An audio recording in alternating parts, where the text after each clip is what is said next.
नमस्कार विद्यार्थियों, BEd first semester का कल पेपर है। विषय चाइल्डहुड एंड ग्रोइंग अप, बाल्यावस्था में विकास, जिसके अंतर्गत बच्चों का कमेंट था कि यह प्रश्न नहीं मिल रहा है। तो आइए आज देखते हैं एक महत्वपूर्ण प्रश्न को जो कल की परीक्षा के लिए अति महत्वपूर्ण साबित हो सकता है। प्रश्न होगा, संघर्ष दूर करने की प्रविधियाँ या विधियाँ कौन कौन सी है। Explain the methods of removing conflicts. तो आइए हम जानते हैं सबसे पहले कि संघर्ष क्या होता है, कॉन्फ्लिक्ट क्या होता है। सबसे अच्छी परिभाषा दी है क्रो एवं क्रो ने लिखा है, मानसिक द्वंद्व या संघर्ष उस समय उत्पन्न होते हैं जब एक व्यक्ति को पर्यावरण की उन शक्तियों का सामना करना पड़ता है जब उसकी स्वयं की रुचियों और इच्छाओं के विपरीत कार्य करती है। अतः हम कह सकते हैं कि जीव प्रेरकों के वशीभूत अपनी आवश्यकताओं अथवा लक्ष्यों की पूर्ति की दिशा को निश्चित करने वाली विचारात्मक प्रक्रिया का परिणाम होती है। क्रो महोदय ने लिखा है कि मानसिक द्वंद्व या संघर्ष, आपके मन मस्तिष्क में कोई द्वंद्व चल रहा है, कोई संघर्ष चल रहा है जो कि पर्यावरण और उन शक्तियों का सामना करने के लिए आपकी स्वयं की इच्छा और रुचियों के विपरीत कार्य करती है, वही आपका द्वंद्व है और संघर्ष है। तो आइए जानते हैं आज संघर्ष दूर करने की प्रविधियाँ। पॉइंट्स नोट डाउन करिएगा। ये विभिन्न जो बिंदु दिए गए प्रत्यक्ष विधियों के और अप्रत्यक्ष विधियों के, इन बिंदुओं को समझते हैं। देख रहे लिखा है संघर्ष दूर करने की प्रविधियाँ, मेथड्स ऑफ रिमूविंग कॉन्फ्लिक्ट्स। यहाँ हम संक्षेप में विचार कर चुके हैं कि समायोजन को प्रभावित करने में निराशा, मानसिक संघर्ष और तनाव प्रमुख कारण होते हैं। समायोजन को प्रभावित करने में अर्थात जीवन में जब हमको एडजस्टमेंट करना होता है तो उसके लिए निराशा, मानसिक संघर्ष और तनाव प्रमुख कारण होते हैं। ये तीनों अपने दुष्प्रभाव के कारण व्यक्ति को कुसमायोजित व्यवहार करने को बाध्य कर देते हैं। अतः इन तीनों पर विजय प्राप्त करना ही व्यक्ति का समायोजन कहलाता है। अगर आपने निराशा पर, अपनी मानसिक स्थिति पर, अपने तनाव पर विजय प्राप्त कर ली है तो आप जीवन में समायोजन स्थापित कर पाते हैं। संघर्ष से बचाव की प्रमुख प्रविधियाँ इस प्रकार है। पहली प्रविधि प्रत्यक्ष विधियाँ है, डायरेक्ट मेथड। जब व्यक्ति चेतनावस्था में रहकर समायोजन को स्थापित करने के लिए प्रयत्न करता है तो वे प्रयत्न विधियों के अंतर्गत माने जाते हैं। इन उपायों को लागू करने में वो अपना विवेक, तर्क शक्ति, बुद्धि क्षमता आदि का सहारा लेता है। तो डायरेक्ट जो मेथड है उसमें बात की जा रही है। गेट्स एवं अन्य महोदय ने भी लिखा है कि प्रत्यक्ष विधियों का प्रयोग विशेष रूप से समायोजन की किसी विशेष समस्या के स्थायी समाधान के लिए किया जाता है, परमानेंट सॉल्यूशन के लिए करते हैं। सबसे पहले तो हम जान लें डायरेक्ट मेथड का प्रयोग। और डायरेक्ट मेथड में व्यक्ति जो कि समस्याग्रस्त है वो अपनी चेतना अवस्था में रहता है, अर्थात उसका दिमाग, उसका मस्तिष्क प्रॉपरली काम करता है। इस कारण वो अपने विवेक, तर्क शक्ति और इंटेलेक्चुअल लेवल, बौद्धिक क्षमता का, लॉजिकल पावर का प्रयोग कर पाता है। इन उपायों के अंतर्गत निम्नलिखित विधियाँ होती है। प्रत्यक्ष विधि को समझा हमने कि क्या होती है। प्रत्यक्ष विधि में जो पॉइंट है वो है बाधाओं का समाधान, सोल्विंग ऑफ ऑब्स्टेकल्स या बैरियर्स। व्यक्ति अपनी आवश्यकता पूर्ति में आने वाली बाधाओं को समाप्त करने का चेतनात्मक प्रयत्न करते हैं। डायरेक्ट में चेतनात्मक से तात्पर्य है कि अपने विवेक और बुद्धि के साथ उसका प्रयोग करते हैं जो भी बाधाएं आपके जीवन में आ रही है। यदि इस प्रकार से बाधा समाप्त हो जाती है तो उसका मानसिक तनाव समाप्त हो जाता है। इस चेतनात्मक प्रयत्नों के अंतर्गत अभ्यास और लगन महत्वपूर्ण कार्य करते हैं। आपकी प्रैक्टिस बहुत महत्वपूर्ण है कि आप उस पर कार्य कर रहे हैं, वर्क कर रहे हैं। जैसे उदाहरण देखिए, उदाहरण के माध्यम से और क्लियर होगा। यदि कोई छात्र अच्छी पुस्तक न पढ़ने के कारण कक्षा में अपना सम्मान नहीं पाता तो उसे उत्तम पुस्तकें पढ़नी चाहिए और सम्मान पाने के लिए विशेष परिश्रम करना चाहिए, क्योंकि उसकी समस्या है, उसे सम्मान नहीं मिल पा रहा। कारण ही पता है कि नहीं पढ़ने के कारण अच्छे से नहीं पढ़ पा रहा है, तो उस पर उसको प्रैक्टिस करना होगी जिससे उसका रिस्पेक्ट बना रहे। प्रत्यक्ष विधि में दूसरी विधि है अन्य मार्ग खोजना, टू फाइंड अदर वेज। जब कोई व्यक्ति अपने लक्ष्य की पूर्ति में उत्पन्न विभिन्न बाधाओं को किसी कारणवश दूर नहीं कर पाता है तो किसी अन्य मार्ग या हल को खोजना पड़ता है। इस प्रकार उसका मानसिक तनाव कम हो जाता है और वह समायोजन स्थापित कर लेता है। अगर इस कारण से नहीं हो पा रहा है, जो कि आपने पहले पॉइंट में देखा, पुस्तक नहीं पढ़ पा रहा है, कोई और कारण है या कोई और मार्ग हो सकता है, किसके माध्यम से, प्रैक्टिस के माध्यम से, बार बार पढ़कर, बार बार लिख कर देखें, या जो भी एक रास्ता अन्य मार्ग हो सकता है उसे खोजने का प्रयास करें और अपनी समस्या का समाधान करें। उद्देश्य में परिवर्तन, चेंज इन एम्स। जब व्यक्ति अपने लक्ष्य में उद्देश्य में सफल नहीं हो पाता है और न उत्पन्न बाधाओं पर विजय प्राप्त कर पाता है, लक्ष्य उद्देश्य तक तो पहुंच ही नहीं पा रहा है जो उसका फोकस है, जो एम है, और ना ही सक्सेस हो पा रहा है, तो वो उस उद्देश्य को त्याग कर समानांतर उद्देश्य को ग्रहण कर लेता है।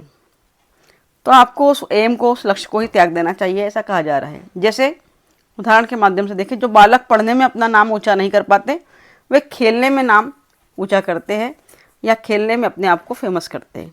इस प्रकार समानांतर अर्थात उसके समान ही किसी और उद्देश्य को जिसमें सम्मान प्राप्त हो सकता है, वो अपना उद्देश्य बदल लेते हैं। इस प्रकार वे बदली हुई परिस्थितियों पर संतुलन स्थापित कर पाते हैं।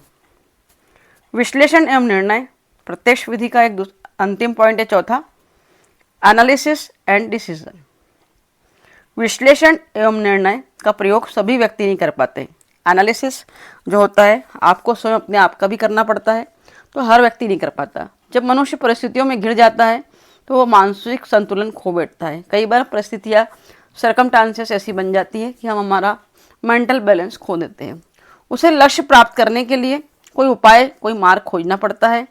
यह मार्ग परिस्थिति का सही विश्लेषण और उचित निर्णय करने पर ही होगा।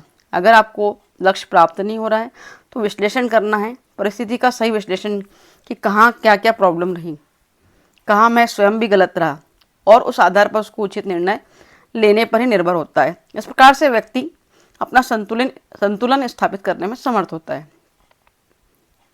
डायरेक्ट मेथड में 4 पॉइंट आपको याद कर लेना है अच्छे से।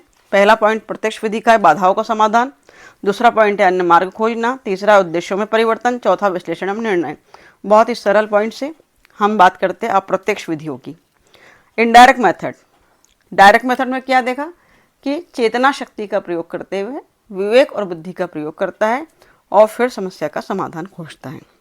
अप्रत्यक्ष में देखते हैं मानसिक सामान्यता को बनाए रखने के लिए व्यक्ति को अचेतन क्रियाओं का भी सहारा लेना पड़ता है। अनकॉन्शियस माइंड की बात कर रहे हैं, अनकॉन्शियस माइंड में क्या क्या चीज़ें आपकी है उसका भी प्रयोग या इस्तेमाल करना पड़ता है। अतः अप्रत्यक्ष उपाय वे हैं जिन्हें वह अचेतन रूप से अपनाता है। तनावपूर्ण परिस्थिति, पीड़ा एवं दुख से बचने के लिए अप्रत्यक्ष उपायों का प्रयोग किया जाता है। इनको मनोवैज्ञानिक सुरक्षा प्रक्रियाएं, डिफेंस मैकेनिज्म की संज्ञा देते हैं। जैसा कि गेट्स महोदय ने लिखा है, अप्रत्यक्ष विधि का प्रयोग केवल दुखपूर्ण अनुभूतियों या तनाव को कम करने के लिए किया जाता है। इनको सुरक्षा प्रक्रियाएं इस कारण कहा जाता है कि वे व्यक्ति के आत्मसम्मान की रक्षा करती है और उसका बचाव करती है जब निराशा के कारण वह व्यक्ति चिंताग्रस्त होता है। अतः अप्रत्यक्ष विधियाँ इस प्रकार है। शोधन, सब्लिमेशन। शोधन अचेतन मन की वह मानसिक प्रक्रिया है। सब्लिमेशन अनकॉन्शियस माइंड की एक प्रोसेस है जिसके अंदर व्यक्ति मूल प्रवृत्त्यात्मक शक्ति या संवेगात्मक शक्ति, पार्श्विक इच्छाएं या आवश्यकताएं आदि को ऐसे कृत्रिम पक्ष की ओर मोड़ देता है जिसे समाज की स्वीकृति प्राप्त है। जैसे कवि कालिदास की प्रेम भावना में शोधन करके साहित्य प्रेम भावना के रूप में शोधन किया गया था। इसमें प्रेम का प्रतीक दोनों में एक ही होता है। कवि कालिदास ने उसी लड़की को अपनी नायिका मानकर तनाव पर शोधन करके मन पर नियंत्रण किया। पृथक्करण की बात करते हैं, विड्रॉल। दैनिक जीवन में यह देखा गया है कि दुख या कष्ट आने पर व्यक्ति स्वयं को उससे अलग कर लेता है। विड्रॉ करने, हम पैसा निकालने जाते हैं तो विड्रॉ बोलते हैं, वैसे ही दुख को भी विड्रॉ कर लेना। ऐसे व्यवहार को पलायनवादी व्यवहार की संज्ञा दी जाती है। जिसे हम क्या कहते हैं, पलायनवादी, कि पलायन कर जाना, उस स्थिति, उस पल, उस माहौल से ही बाहर निकल जाना। ये व्यवहार समाज विरोधी या कानून विरोधी होते हैं और ऐसे लोग समायोजन स्थापित करने में सफल नहीं होते। जैसे यदि छात्र अध्यापक को पसंद नहीं करता तो छात्र उसकी कक्षा में नहीं और कक्षा परिवर्तन करा लेता है। प्रतिगमन, रिग्रेशन। प्रतिगमन की मुक्ति तब देखने में आती है जब व्यक्ति निराशा द्वारा उत्पन्न हुई चिंता के कारण व्यवहार के प्रारंभिक तथा आदिम रूपों में वापस चला जाता है। जैसे व्यक्ति कठिनाइयों में आकर न समझ बालकों जैसा व्यवहार करने लगता है। जैसे परेशान व्यक्ति धूम्रपान, शराब आदि का सहारा लेते हैं। इसे हम प्रतिगमन कहते हैं। ये अप्रत्यक्ष विधि है। हम पढ़ रहे हैं, हमारा क्वेश्चन जो है संघर्ष दूर करने की प्रविधियां। तादात्म्य आइडेंटिफिकेशन। तादात्म्य से तात्पर्य बाह्य विषयों के गुणों को अपना लेने या दूसरे व्यक्ति के गुणों को अपने व्यक्तित्व में ग्रहण कर लेने से है। जब व्यक्ति संसार में अपने महत्व को समझ लेता है तो वह सीखने की कोशिश करता है। जब वह अपने लक्ष्य में सफल नहीं होता तो किसी प्रभावशाली व्यक्ति के साथ स्वयं का तादात्म्य स्थापित कर लेता है, खुद को आइडेंटिफाई कर लेता है। इस प्रकार वह असफलता के तनाव से स्वयं को मुक्त कर लेता है। जैसे उदाहरण के माध्यम से देखेंगे, कॉलेज के बालक बालिकाएं फिल्म के हीरो या हीरोइनों के साथ तादात्म्य स्थापित करके प्रसन्न होते हैं। निर्भरता डिपेंडेंसी। जब व्यक्ति किसी कार्य में सभी प्रयत्नों के परिणाम स्वरूप असफल हो जाता है तो स्वयं की समस्या को किसी योग्य व्यक्ति को सौंप देता है और उसके निर्देशों का पालन करके जीवन व्यतीत करने लगता है। यह भी संघर्ष को दूर करने का एक उपाय है। इस प्रकार से उसका मानसिक तनाव और संघर्ष समाप्त हो जाता है। युक्तिकरण। चिंताजनक संघर्षात्मक प्रेरकों के प्रति जीव युक्तिकरण की प्रक्रिया को दोहराते हैं। जैसे अंगूर खट्टे बताना, मीठे नींबुओं की युक्ति देना, परिस्थिति को दोष देना, दोषारोपण आदि। इस युक्ति के अंतर्गत व्यक्ति वास्तविक प्रेरक को छिपाकर अन्य प्रेरकों को दोषी ठहरा देता है। इस प्रकार व्यक्ति की क्षमता का कोई दोष नहीं माना जाता, बल्कि एक दूसरे के ऊपर दोषारोपण हो जाता है। सामान्य जीवन में हम यह देखते हैं और पाया जाता है। दमन रिप्रेशन। कुछ व्यक्ति चिंता को समाप्त करने के लिए दमन का प्रयोग करते हैं और उससे छुटकारा प्राप्त कर लेते हैं। फ्रॉयड महोदय के अनुसार दमन वह प्रतिक्रिया है जिसमें व्यक्ति अपनी चेतना से उन विचारों तथा आवेगों को हटा देता है जो चिंता को उत्तेजित करते हैं। इस प्रकार अपने शब्दों में हम कह सकते हैं, दमन के माध्यम से व्यक्ति स्वयं प्रेरकों, मोटिव्स एवं स्मृतियों को स्वीकार नहीं करना चाहता जो उसे चिंताग्रस्त बनाती हैं। प्रक्षेपण प्रोजेक्शन। प्रक्षेपण का कार्य चिंताजनक आवेगों से रक्षा करना है। इस युक्ति के अंतर्गत किसी अन्य पर प्रेरकों को थोपकर संघर्ष के स्रोत को छिपा लिया जाता है। व्यक्ति प्रक्षेपण का उपयोग करके अपने अंदर की भावनाओं और व्यक्तियों को दूसरे में देखने लगता है। यदि हम लालची होते हैं तो संपूर्ण संसार को लालची बताने लगते हैं। इस प्रकार से स्वयं का दोष छिप जाता है। क्षतिपूरक विधियां। यह प्रकृति का नियम है कि मानव को किसी भी क्षेत्र में सफल और किसी में असफल बनाती है। अतः जब वह एक क्षेत्र में असफल या स्वयं में कमी अनुभव करता है तो अन्य क्षेत्र में सफलता प्राप्त कर लेता है। इस प्रकार से उत्पन्न तनाव समाप्त हो जाता है।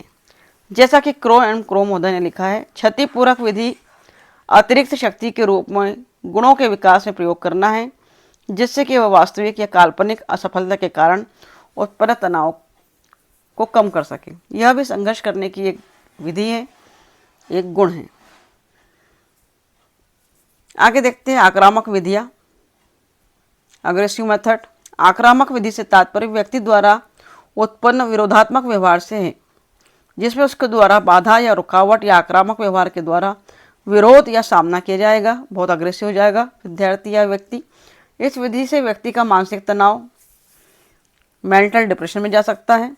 आक्रामक उपायों को प्रत्यक्ष और अप्रत्यक्ष दोनों रूपों में प्रयोग किया जाता है। प्रत्यक्ष आक्रामकता वह है जिसमें व्यक्ति उसी व्यक्ति या वस्तु पर आक्रमण करता है जो उसके असंतोष का कारण होता है। जैसे परीक्षा के समय में छात्र आक्रामक रूप से व्यवहार करके नकल करते हैं। अप्रत्यक्ष आक्रामकता वह होती है जिसमें व्यक्ति असंतोषजनक परिस्थिति पर आक्रमण न करके अन्य ढंग से आक्रामक व्यवहार करके मानसिक तनाव को दूर करते हैं। इसे ही आक्रामक प्रतिस्थापन कहते हैं। तो इस प्रकार विद्यार्थियों, आज हमने चाइल्डहुड एंड ग्रोइंग अप विषय से एक महत्वपूर्ण प्रश्न देखा जो आपकी परीक्षा के लिए उपयोगी है। संघर्ष दूर करने की प्रविधियाँ। इसे नोट डाउन कर लें, इसे याद कर लें और इसी प्रकार के महत्वपूर्ण वीडियोस को पाने के लिए बने रहिए हमारे चैनल के साथ, BEd classes by Sunita Chouksey. Thank you very much for watching my video.